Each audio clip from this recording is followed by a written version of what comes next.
Dans cet épisode du balado compte complet. Mais lui qui a dit, écoute, la prochaine fois, il faudrait amener 4 équipes, qu'on pense une semaine complète et qu'on joue 2 séries. Moi, je trouve ça brillant comme idée. Ouais, là, tu as le propriétaire qui va être moins content parce que c'est des revenus en moins, à moins qu'il y ait des ententes, là, mais... Ben oui, écoute, contrat de télé puis en Europe, écoute, il va retrouver son argent, là, je peux pas croire. Au jeu!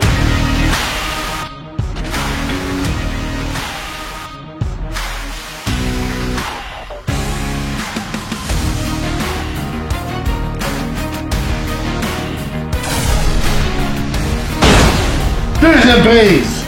Compte complet! Le balado compte complet est présenté par Plan de match à Boucherville, votre centre d'entraînement et boutique de baseball avec cage de frappeur intérieur et lance-balles. Fier partenaire de votre passion.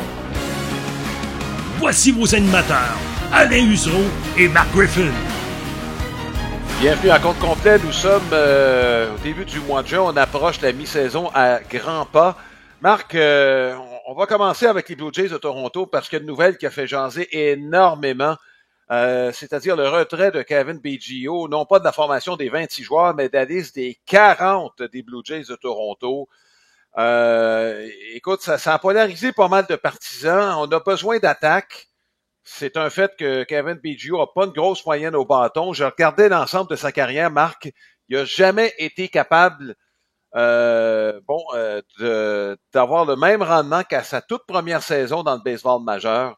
Et ce qui revient comme commentaire, c'est l'utilisation que les Blue Jays en ont fait de Cavan Biggio. Puis c'est vrai qu'on l'a promené, on lui a jamais donné un poste à long terme. Il y a quand même un échantillon intéressant. Mais ce qu'on a joué dans sa tête chez les Blue Jays, moi, c'est la question à laquelle j'aimerais que tu répondes. Ben, écoute, c'est sûr qu'il faisait partie avec Bo Bichette et Vlad Guerrero Jr. de ce trio de jeunes joueurs qui allaient propulser les Blue Jays vers une équipe élite, vers une équipe qui allait aspirer évidemment aux grands honneurs. C'est sûr qu'on l'a promené. C'est clair, c'est pas évident. Là, les gens pensent que c'est facile de passer du deuxième au champ gauche, premier frappeur au huitième, au troisième, puis après ça, va jouer au premier but, va jouer au champ droit. Ça n'est pas évident, j'en conviens. Mais tu parlais d'échantillons. Tu sais, moi, j'ai été un de ceux qui a cru longtemps à Cavan Biggio. J'aimais son approche au bâton. Je pense que son QI baseball était quand même au-dessus de la moyenne dans la façon dont il se comportait. Mais ça reste qu'à la fin de la journée, Alain, ça te prend des résultats. Tu sais, ça prend un minimum. Et là, quand Davis Schneider est arrivé, qui joue un peu le même rôle, peut jouer au deuxième, peut jouer au champ extérieur, et a produit de façon un petit peu plus régulière. Ça a tassé, évidemment, un gars comme Biggio, même avec la mise sous contrat de Connor Falefa, qui peut jouer au 3 lui aussi, qui peut jouer au deuxième, qui peut jouer au champ extérieur. On se retrouvait avec 3 ou 4 joueurs qui pouvaient jouer le même rôle. Alors, il fallait vraiment que Biggio, qui a eu sa chance en début de saison, il était parmi les partants. Là, tu vas me dire, oui, il se promenait encore, et c'est vrai. Mais je peux comprendre la direction des Jays. Par contre, tu sais, je regarde, il y a quelques joueurs dans la formation qui, on aurait pu prendre une décision, on aurait pu être un peu plus patient encore avec, mais en même temps, je comprends la décision des Jays. Vogelbach, on a préféré garder Vogelbach là avec la place de Biggio. Alors Vogelbach, on sait, peut juste frapper. C'est à peu près tout ce qu'il peut faire. Mais je pense qu'on s'est dit qu'on avait des joueurs qui ressemblaient étrangement à Biggio, qui, de toute évidence, apportaient un petit peu plus en termes d'attaque, et c'est là que la décision a été prise. Oui, côté baseball, Marc, je regardais son taux de but sur balle a toujours été au-dessus de la moyenne du baseball majeur. Il regarde passer beaucoup de tirs, il envoie beaucoup. Sa production, comme je le mentionnais, n'était pas à la hauteur, en tout cas pas à la hauteur des attentes de ce qu'il nous avait montré au cours de la première saison. Et compte tenu de son nom aussi, je ne sais pas s'il a été victime de ça un petit peu à quelque part, là, de ses succès de sa première saison et de son nom. Bon, c'est évident, là, tu sais, ton père est au temple de la renommée, joueur étoile autant au deuxième que voltigeur que comme receveur, tu sais, je veux dire, il était exceptionnel, Biggio à ce niveau-là. Donc, écoute, regarde, c'est pas facile comme décision, mais à la fin de la journée, faut regarder la possibilité, comment ce joueur-là peut nous aider, est-ce qu'il peut nous aider? Puis force est d'admettre qu'au fil du temps, qu'est-ce que tu veux? Les statistiques n'étaient pas là. Le rendement n'était pas justifié là, pour garder Kevin Biggio. Ça me rend triste parce que moi, j'étais vraiment un de ceux qui l'appréciait beaucoup, puis que je croyais en lui, puis que même en début de saison, rappelle-toi, je disais, ce serait soit Biggio ou Schneider comme premier frappeur, puis je voulais descendre Springer. C'est un peu ce qui arrive présentement, sauf que c'est Schneider qui a pris la pole et Biggio qui s'est retrouvé avec encore des buts sur balle, mais pas assez de rendement par la suite pour permettre de le garder à l'intérieur de l'équipe. Alors, ça fait jaser beaucoup parce que est-ce que c'est le début, Alain, de cette ère de Guerrero, Bichette, Biggio qui commence à s'effriter un peu à Toronto? Moi, c'est surtout là que je trouve que ça... c'est peut-être le début là, de changement là, chez les Jays de Toronto. Écoute, Marc, je vais te lancer un nom, puis Harold Ramirez, tu sais, qui a quand même produit avec les Rays de Tampa, qui lui aussi a été retiré des 40. Pourquoi je le mentionne? Parce qu'il faisait partie de cette équipe dans la Ligue Eastern, où justement les trois dont tu viens de parler, avec les Blue Jays de Toronto. Ramirez faisait partie de cette équipe à New Hampshire dans la Ligue Eastern qui a connu beaucoup de succès. Et on se disait, c'était l'avenir des Blue Jays de Toronto en 2018. On a besoin d'attaque. Est-ce que tu penses que c'est un gars qui pourrait revenir dans le giron des Blue Jays de Toronto? Ben, écoute, en fait, toutes les possibilités sont là. Il faut produire en attaque, mais faut regarder les éléments qu'on a actuellement. Ramirez, il y a une raison pour laquelle les Rays l'ont laissé aller. Pourtant, ça a été quoi, 2 saisons de 300 ou presque de moyenne au bâton. Ouais.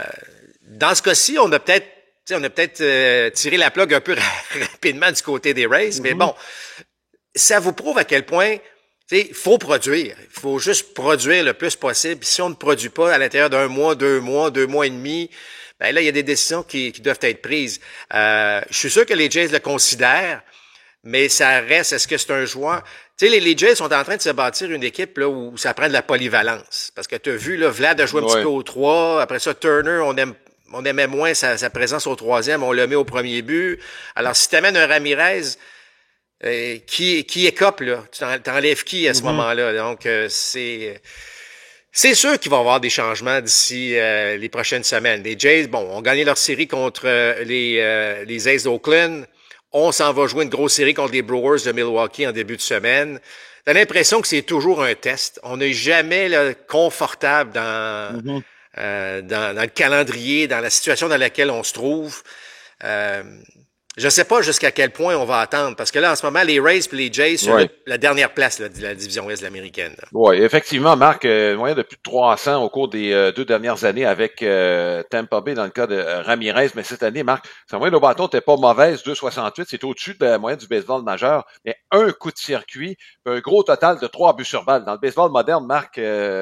avec une moyenne de 2,68, ça fonctionne pas. Ben là, on serait aux antipodes avec Biggio. Biggio qui avait au moins capable de soutirer des buts sur balle.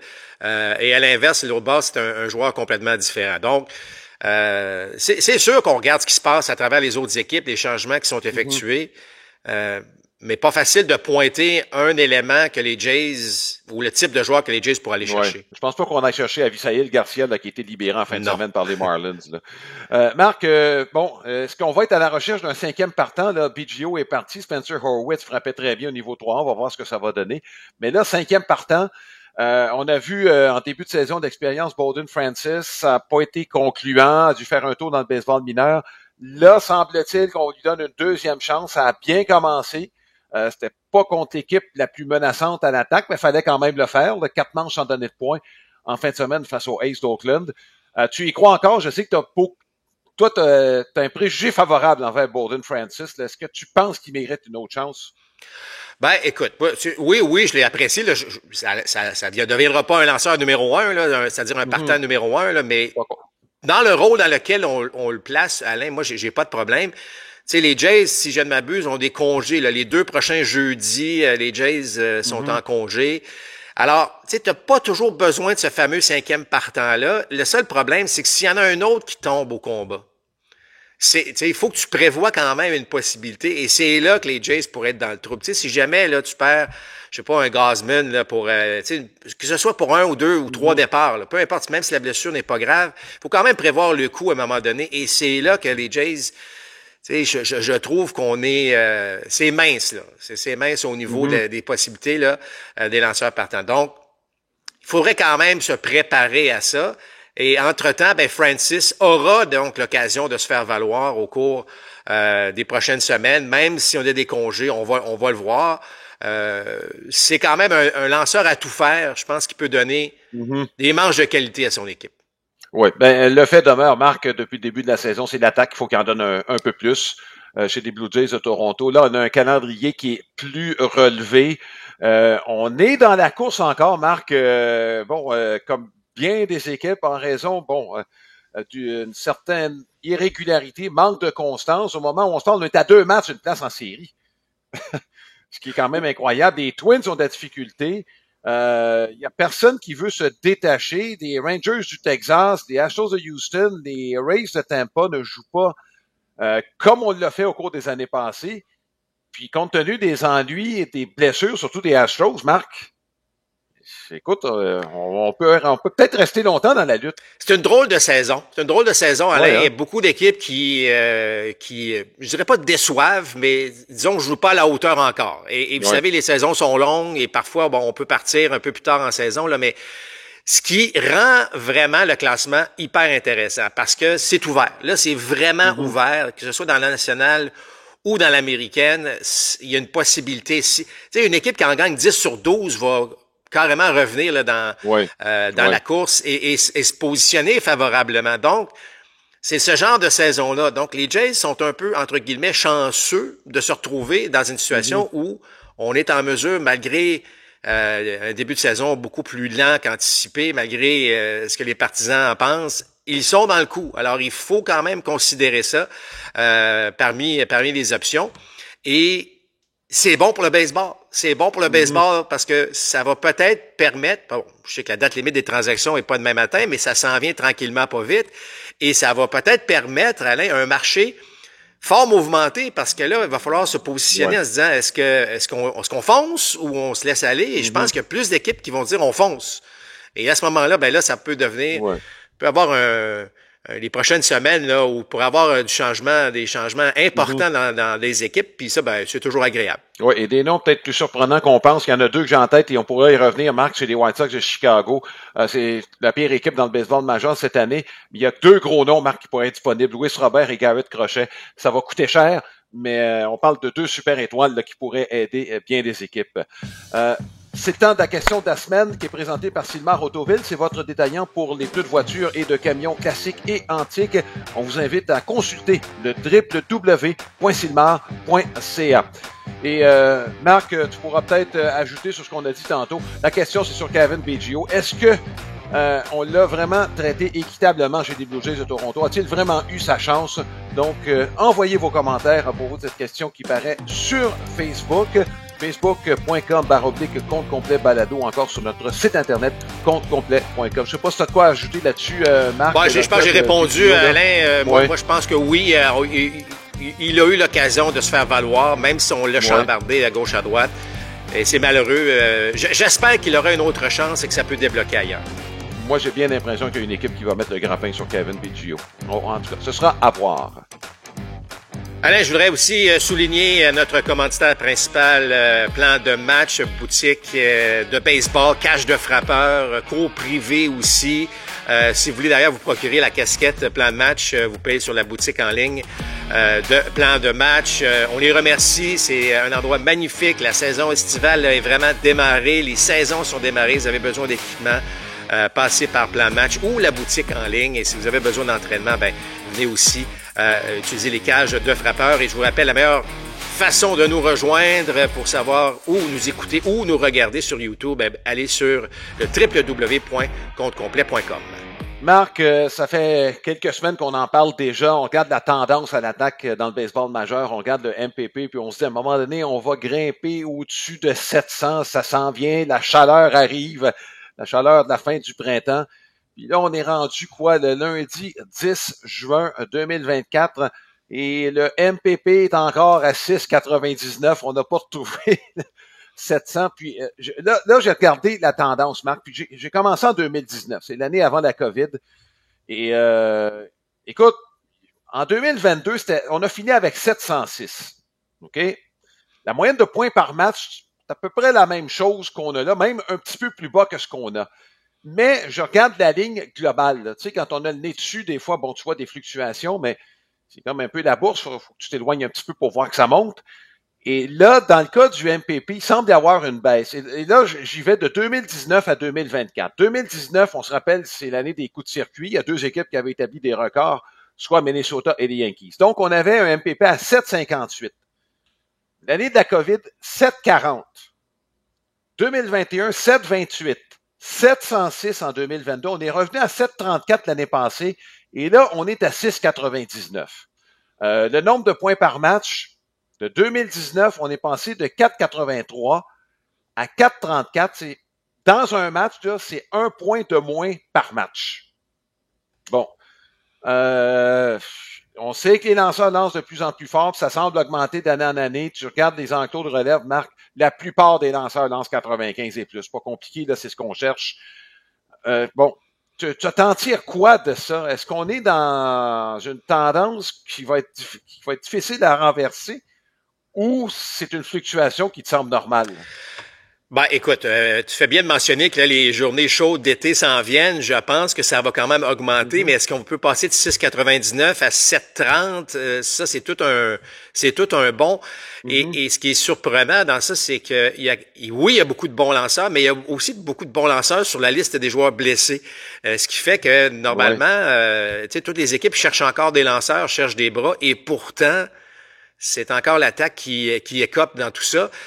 Et je pense, Alain, que malgré ce que tu viens de mentionner, les frappeurs sont encore meilleurs aujourd'hui qu'ils ne l'étaient il y a 5-6 ans parce que on est en train, tu sais, les balles, bon, tu t'as parlé de vélocité, mais on parle maintenant de vélocité et mouvement en même temps. Donc, c'est du 99 avec des balles rapides tombantes qui bougent de façon incroyable.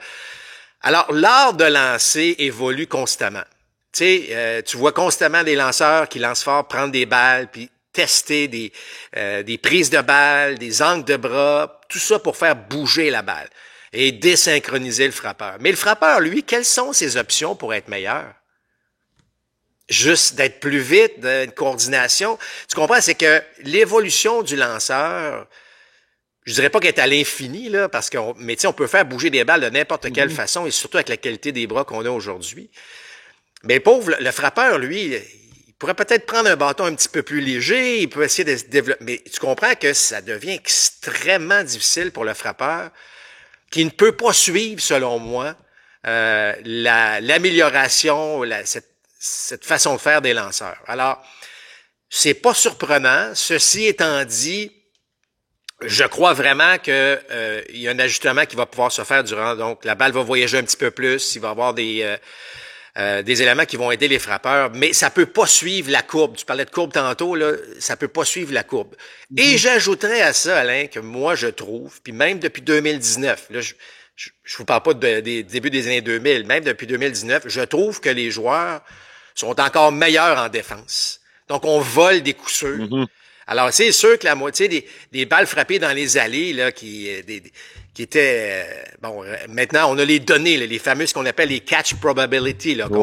Mais là, aujourd'hui, là, tu sais, t'as des gars, au lieu Franco ou Chansante, ça trappe, je veux dire, la balle, elle tombe plus. Alors, tout est contre le frappeur, ou presque. Et Alain, on va se le dire, là, les nouvelles règles, l'ajustement, bon, des défenses adaptées, ça n'a pas rien donné à l'attaque, là. On sait, bon. Alors, ce que je veux dire, c'est que je comprends le baseball majeur qui tente de trouver des solutions pour augmenter l'attaque, pour avoir des coureurs sur les buts, des vols de buts, des choses comme ça, parce que je pense qu'on réalise à quel point c'est devenu de plus en plus difficile. Alors, les frappeurs sont meilleurs, sont pas mal meilleurs qu'il y a même une dizaine d'années. Là, on n'est pas besoin de reculer tant que ça, compte tenu de frapper des rapides à... Tu sais, tu parles des revers de fin de match, là. 8e, 9e manche, là, c'est du 103 000 à l'heure qui bouge aujourd'hui, là. Alors, les frappeurs sont meilleurs, mais on peut pas donc suivre cette courbe-là chez les frappeurs. Je sais pas qu'est-ce que ça va prendre. Est-ce qu'il va falloir baisser le monticule? Je ne crois pas du tout à reculer le monticule. Ça, je suis pas là du tout. Mais là, baisser le monticule, est-ce que, on a déjà beaucoup de problèmes de bras. Est-ce que ça va occasionner d'autres problèmes de bras? Donc, tu veux pas corriger une affaire pour en créer un autre problème. Alors, la solution est pas évidente. Oui, Marc, je regardais vite là, pendant qu'on parlait tantôt, là, l'efficacité défensive qui est passée en 2019 de 6,88 à 6,99. Tu parlais de l'excellence défensive. Peut-être qu'on place encore mieux les joueurs qu'on le plaçait. Puis on aura un débat, Marc, où éventuellement, on va élaborer un peu plus sur l'élimination des défenses adaptées, qui a peut-être un effet pervers là, relativement à la façon dont le match se joue. Est-ce que la seule façon, Marc, le congrès de la Sabre s'en vient bientôt.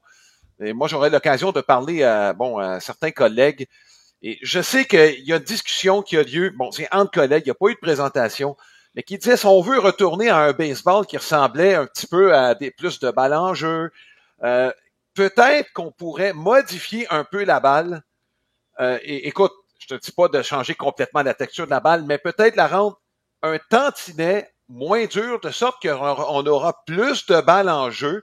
Peut-être qu'on aura moins de coups de circuit à 480 pieds, mais qu'on va forcer des joueurs à mettre la balle en jeu. Puis évidemment, si la balle est un tantinet moins dense, elle va peut-être arriver moins vite, comme c'était le cas un petit peu dans les années 70, 80, 90. Je sais pas c'est quoi ton opinion là-dessus, parce que c'est clair, Marc, si elle est moins dense, elle va peut-être aller un peu moins vite, elle va aller moins loin, mais plus de balles en jeu. Je sais pas ton opinion là-dessus, Marc, ça peut ressembler à quoi? Toi qui as joué au baseball, là, puis un petit changement, qu'est-ce que ça peut donner? En fait, où tu as raison, Alain, c'est que si on change quelque chose sur la balle, il va avoir une influence directe sur le résultat. Ça, c'est clair.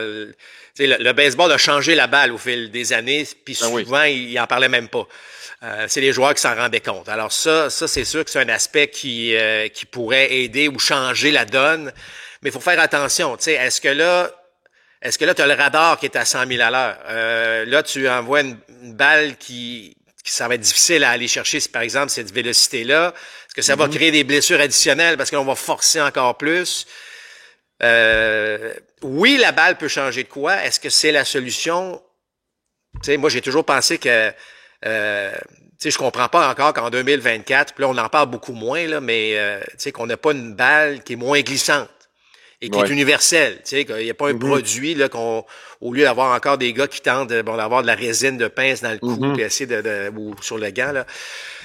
Fait que oui, la balle pourrait être une solution, mais elle n'est pas parfaite encore parce que encore une fois, ça va créer d'autres éléments.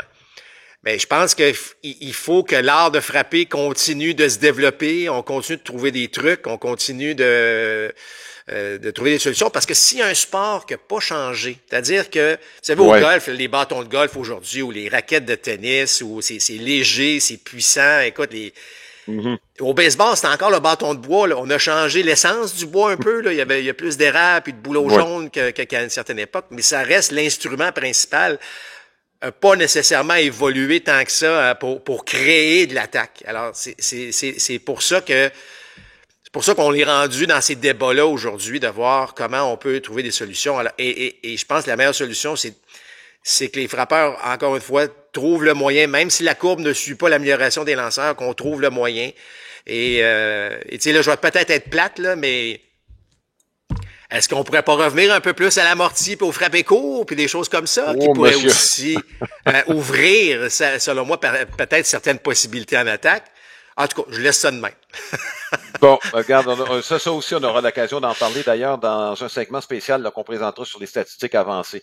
Marc, un petit mot sur la série qui a eu lieu à Londres.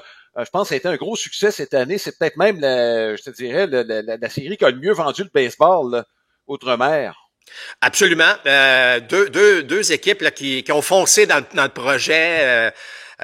Plusieurs anciens joueurs qui étaient aussi présents. Ça a été une grosse affaire. Des bons matchs de baseball. Je pense que les gens ont pu apprécier aussi, là, pas qu'elle l'a pas apprécié dans le passé, mais il y a eu des pointages un petit peu trop élevés dans le passé. Ouais. Et tu sais que le baseball majeur cherche, on s'était donné comme objectif il y a une couple d'années qu'en 2026, on puisse jouer là au-dessus d'une vingtaine de matchs de la saison régulière là, dans d'autres pays. Bon, on sait qu'il y a eu des matchs en Asie en début de saison, ces 2 matchs à Londres, mais je pense qu'on aimerait augmenter ce nombre de matchs-là. Il y a des matchs préparatoires qui se font aussi, là, mais le baseball aime le résultat certainement du dernier week-end.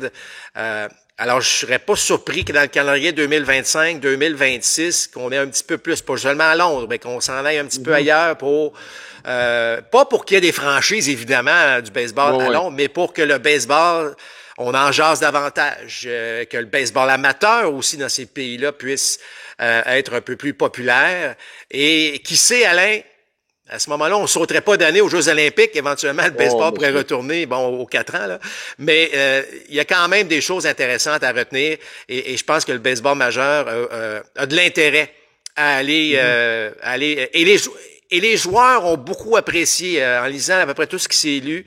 Tu sais, parfois, c'est sûr que sur les 50 qu'il y a quelques joueurs, il y en a sûrement qui ont moins aimé ça, mais la plupart ont apprécié beaucoup leur expérience. Et Bryce Harper, Marc, écoute, c'en est un qui voudrait vendre le baseball davantage, même qu'il a suggéré qu'on aille aux Jeux olympiques. Mais lui qui a dit, écoute, la prochaine fois, il faudrait amener 4 équipes, qu'on passe une semaine complète et qu'on joue 2 séries. Moi, je trouve ça brillant comme idée. Ouais, là, tu as le propriétaire qui va être moins content parce que c'est des revenus en moins, à moins qu'il y ait des ententes, là, mais... Ben oui, écoute, le contrat de télé, puis en Europe, écoute, il va retrouver son argent, là, je peux pas croire. Mais souvent, les bonnes idées proviennent parfois des joueurs de même parce que les joueurs sentent l'énergie, sentent l'expérience. Tu sais, c'est pas juste au terrain, c'est peut-être à l'hôtel, c'est peut-être en marchant dans les rues qu'on découvre des choses, puis on dit, hey, une bonne idée, si on amène 4 ou peut-être même 6, bon, peu importe le nombre d'équipes, mais oui, effectivement... Et il y a une ouverture. Le baseball est ouvert à ça, donc soyez pas surpris qu'en 2025 ou 2026, on puisse avoir ce genre de série-là se jouer non seulement à Londres, mais comme j'ai dit, mais dans d'autres pays. Oui, en tout cas, ce sera à suivre. C'est le temps de la carte de baseball de la semaine, qui est une présentation de carte-dépôt.ca. C'est votre détaillant de cartes sportives et non sportives avec plus de 14 000 articles en vente sur eBay. Cette semaine, on s'arrête sur l'ancien lanceur des Orioles de Baltimore, Jim Palmer. Toute sa carrière a été passée dans l'uniforme des Orioles. Il a commencé, lui, en 1965, gagné la Série mondiale l'année suivante. Et en fait, il a gagné au cours de 3 décennies, en 66, en 70 et en 83. Sa carrière s'est terminée en 84, toujours actif comme analyste au match des Orioles. C'est la deuxième année, 1967, que Palmer apparaît sur une carte de baseball par Topps. Et les gens qui regardent la version vidéo de ce balado, vous voyez l'exemple à l'écran. C'est une carte qui est pas bien centrée par rapport aux lignes de coupe là, qui ceinturent la carte. C'est une difficulté à laquelle les collectionneurs font face, entre autres, pour les cartes des années 60 et 70. Selon la compagnie d'évaluation de cartes PSA, une carte avec, c'est gradé, là, avec un grade de 2 sur 10, ça vaut 20 $. Si vous l'avez 10 sur 10, félicitations, c'est plutôt rare. C'est au-dessus de 10 000 $. On parle d'autour de 11 700 $. T'en as pas une carte comme ça, toi, Marc? Non, j'en ai malheureusement pas comme ça, mais je peux te dire une chose. Jim Palmer, moi, évidemment, je l'ai pas vu jouer beaucoup, mais à force de lire et sur lui, c'était l'élégance même au monticule. Hein? C'était un grand mince, là, l'espèce de physique de lanceur que tout le monde recherchait. Là. Ben, c'était pas l'élégance juste sur le terrain, Marc. En dehors du terrain, il y a des compagnies qui ont aimé son élégance suffisamment pour l'amener à être modèle pour les sous-vêtements. Je veux juste une petite anecdote, Marc. Palmer, après sa saison 66, a eu des maux de bras. Seulement 9 départs en 67. Il a raté toute la saison 68 et il était disponible au repêchage de l'expansion de 1969. Ça veut dire que oui, les Expos auraient pu le choisir. Donc, et Palmer par la suite, écoute, il a gagné quelques trophées Cy Young, 3 en fait, et il est maintenant membre du Temple de la Renommée. Marc, tu imagines si les Expos avaient mis la main dessus? On s'imagine bien les affaires avec les Expos, je te dirais, Alain. Ouais, donc Jim Palmer, la carte de la semaine. C'est maintenant le moment de notre segment Baseball Québec et on a le privilège de recevoir aujourd'hui Patricia Landry. Patricia qui a un titre très large, évidemment, qui s'occupe de l'Académie de baseball du Canada à Trois-Rivières, côté féminin, aussi associée avec l'équipe nationale, ancienne joueuse de l'équipe nationale. Alors, on va parler de baseball féminin aujourd'hui. Bonjour Patricia. Bonjour Marc. Écoute, je sais que, en fait, les gens savent que le baseball féminin est de plus en plus populaire, mais il y a aussi le volet baseball féminin au niveau de l'élite, de l'excellence. Et t'en fais partie, t'as évidemment été en mesure de partir pratiquement là, du début de l'Académie de baseball du Canada à Trois-Rivières. J'aimerais que tu nous en parles un petit peu. Bon, ça a débuté il y a quelques années, vous avez déjà, du chemin de fait. Comment ça va avec l'Académie de baseball du Canada à Trois-Rivières? Ça va très bien. On a débuté l'Académie en 2021. 2021, on accueillait 12 joueuses. 2022-23, on a accueilli 21 joueuses et cette année, on est à 33 et on attend plus de 38 joueuses pour 2024-2025. Donc, l'intérêt est là, puis ça se déroule très bien pour nous depuis les 3 dernières années. Alors, il y a de plus en plus de filles là, qui non seulement participent au baseball, mais donc décident d'y aller à fond. Autrement dit, une fille décide d'aller avec l'Académie de baseball du Canada à Trois-Rivières, comment ça fonctionne? C'est à temps plein? On s'entraîne à l'année? Comment ça fonctionne? Oui, c'est un engagement sur l'année. En fait, c'est un peu comme les sports-études, donc de septembre à juin. Autant les filles du secondaire que les filles du cégep. Donc, les filles du secondaire sont en sport-études à l'Académie des Estacades à Trois-Rivières. Puis, les filles du cégep sont avec l'Alliance sport-études. Donc, elles sont libérées les après-midi. On s'entraîne à tous les après-midi de septembre à juin. Et à partir de mai, on accueille des filles de l'extérieur du Québec qui viennent, qui s'alignent avec des équipes de la Ligue Canada-Est. Donc, des filles qui sont sur les équipes nationales qui viennent s'entraîner avec nous. Bon, tu viens d'ouvrir la porte sur la Ligue Canada-Est. C'est nouveau. En fait, c'est récent. J'aimerais que tu nous en parles parce que, dans le fond, on voulait créer, j'imagine, une ligue où les joueuses pouvaient jouer entre elles et créer justement une certaine compétition, là.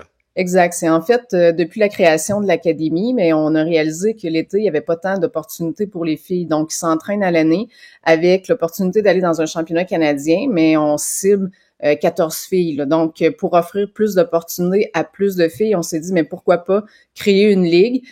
Donc, l'année dernière, on a créé la Ligue Canada-Est, qui était composée de 3 équipes. Cette année, on a ajouté une 4e équipe.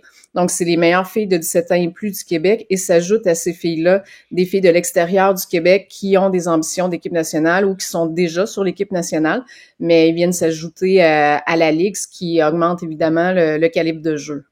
Puis vous autres, Patricia, pour aller chercher les filles qui sont bonnes dans leur propre quartier, dans leur association, dans leur région, comment on fait pour se faire voir ou est-ce qu'on a des façons d'aller se renseigner sur l'Académie de baseball du Canada féminin?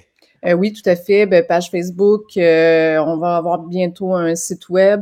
Mais c'est beaucoup aussi par les événements qu'on va créer, des journées d'identification de talent qu'on a créées l'année dernière où on avait plus de 150 jeunes filles de 13 et plus qui se sont présentées. On a aussi créé ce qu'on appelle la Ligue ABC, qui est la Ligue 16 ans et moins. Donc, ça nous permet de développer plus d'une 50aine de joueuses entre 14 et 16 ans pour l'autre niveau. Donc, on essaie tranquillement d'agrandir la pyramide pour avoir au niveau élite dans le senior, dans le 17 ans et plus, le plus de joueuses possible parce qu'on aimerait ajouter des équipes aussi à la Ligue Canada-Est éventuellement. Fantastique, Patricia. Merci beaucoup pour ton temps. Je sais que tu es très occupée, les filles. C'est vraiment spectaculaire ce que le baseball féminin a réalisé au cours des dernières années. Et là, on a l'excellence en plus. Patricia Landry, merci beaucoup de ton temps. Merci pour l'invitation, Marc. Marc, tu as parlé un peu plus tôt là, des équipes nombreuses qui pourraient être sur le marché là, pour se renforcer. Et là, au cours des 10 derniers jours, là, les Astros ont perdu 2 lanceurs, peut-être même pour l'année prochaine. Javier qui va se retrouver avec Urquidy sur la table d'opération pour l'opération Tommy John. Les Padres ont perdu 2 lanceurs partants. Les Diamondbacks ont perdu plusieurs lanceurs. Manoah avec les Blue Jays de Toronto. Ça va coûter cher. Je parlais de Garrett Crochet, là.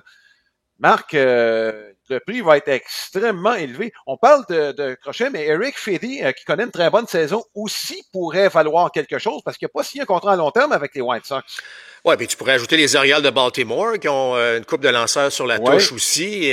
Donc, là, ça va devenir intéressant. Il y a effectivement, la première chose qu'on fait lorsqu'on est on a un besoin, c'est de regarder les équipes qui sont déjà éliminées.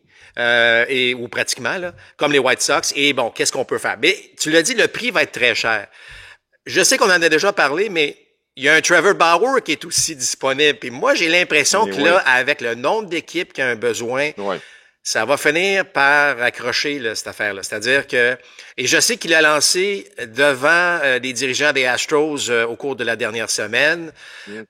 On sait qu'il va quand même toujours très, très bien au Mexique. Alors, ça, c'est un nom qui va refaire surface, assurément, Alain, au cours, selon moi, des prochaines semaines. Donc, à suivre dans ce dossier-là.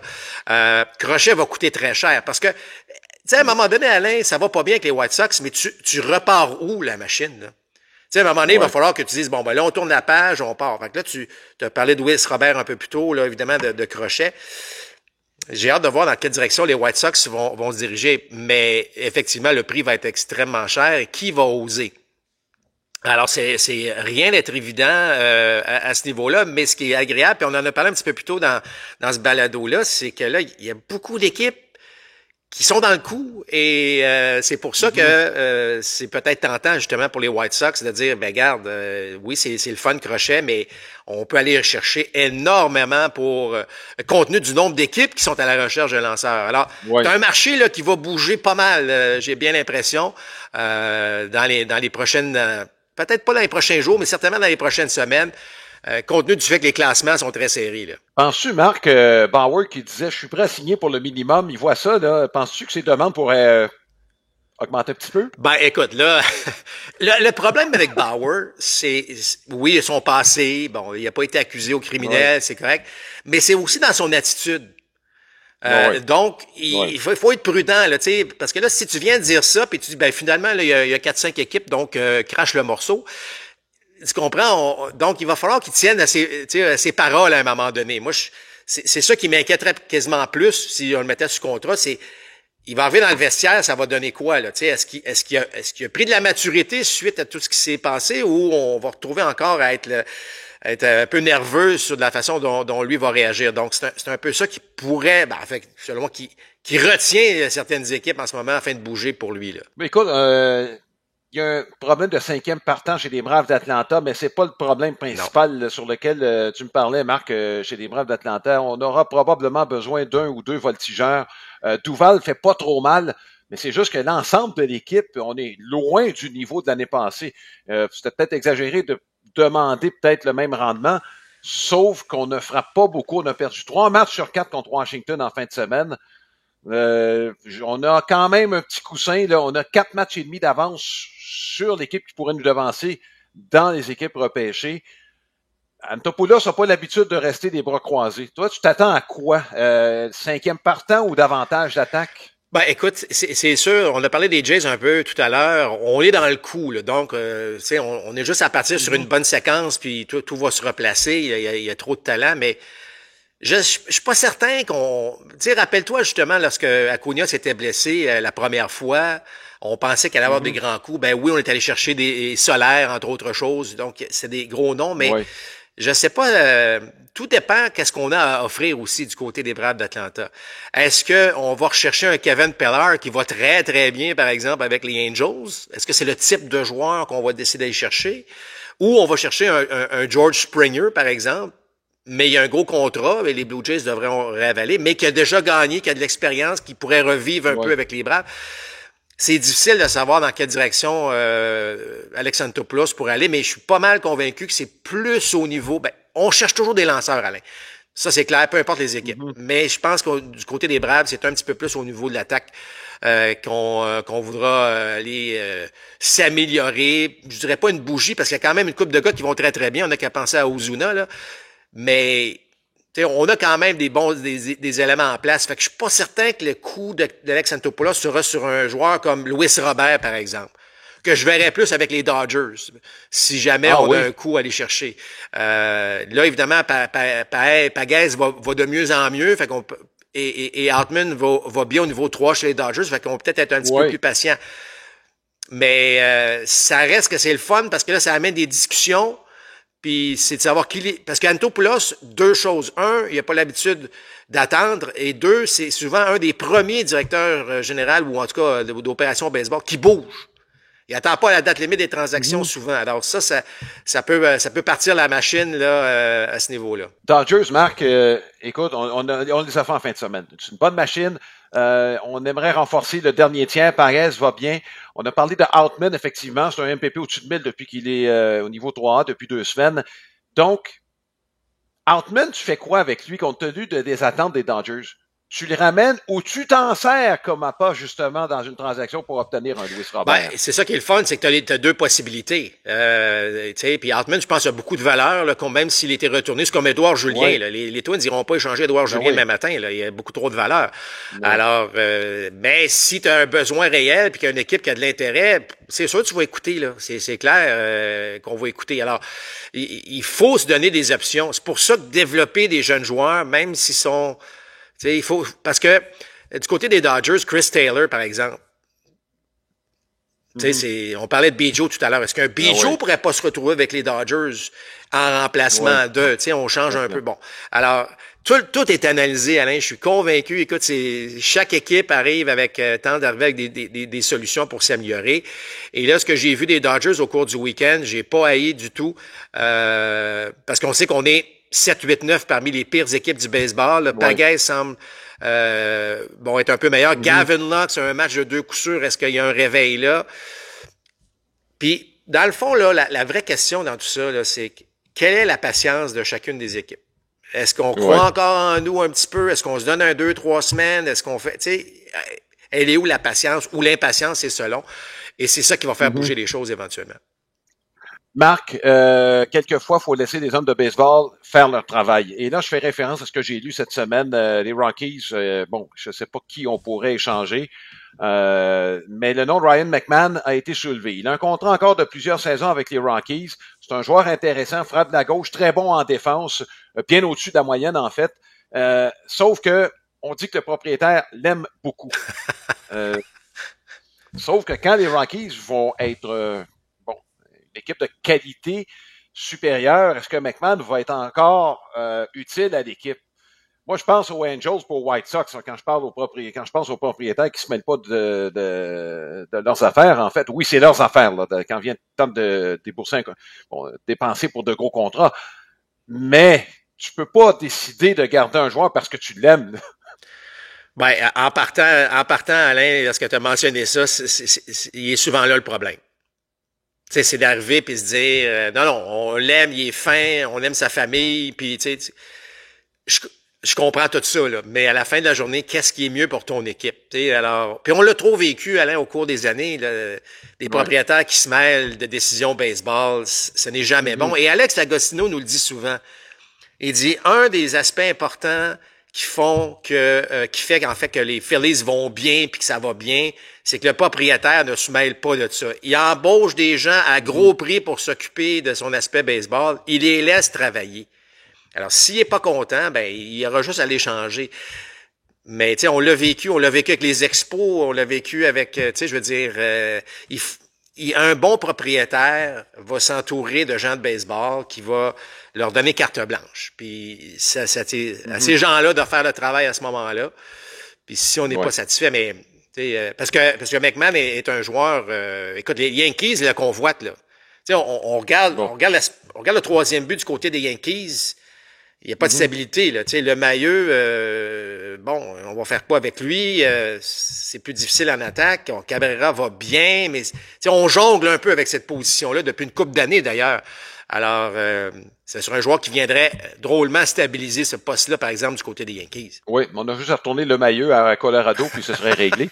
Même si je pense que ça va prendre un petit peu plus. Marc, on va terminer avec la série en fin de semaine Yankees-Dodgers. Marc, il y a eu... je te dirais, une énergie à laquelle moi, je m'attendais pas dans cette série-là entre les deux équipes. Et ça a été une très bonne série pour les Dodgers, je pense, dans l'ensemble. On se frottait aux Yankees, privés de Juan Soto. Ça, c'est peut-être le seul aspect là, qui fait en sorte que ça peut-être pas, pour les Yankees, en tout cas, a été à leur goût. Sauf que, écoute, on en a entendu parler énormément. Je sais que les Phillies ont un bon dossier, sauf qu'avec un calendrier très facile, on n'a presque pas joué, Marc, chez les Phillies, contre des équipes qui jouent pour plus de 500. Je ne veux pas enlever ce qu'ils ont fait, mais il y en a plusieurs qui disaient qu'en fin de semaine, Dodgers-Yankees, Peut-être un présage de la Série mondiale. Écoute, puis ce sont pas, on les a pas vus les deux ensemble en Série mondiale depuis 81. Alors, est-ce qu'on est mûr pour voir une série de la sorte? C'est vrai qu'on a senti qu'il y avait quelque chose d'unique avec cette série-là. Les joueurs l'ont senti. Effectivement, ça aurait été encore meilleur si Juan Soto avait été en uniforme. D'ailleurs, j'ai hâte de voir si ce lundi, Soto sera de retour dans la formation des Yankees, ou en tout cas avoir des nouvelles dans son cas. Mais c'est bon pour le baseball, cette série-là. Il y a eu, on a parlé tantôt de la série à Londres. Là, on a eu cette série entre Yankees et Dodgers.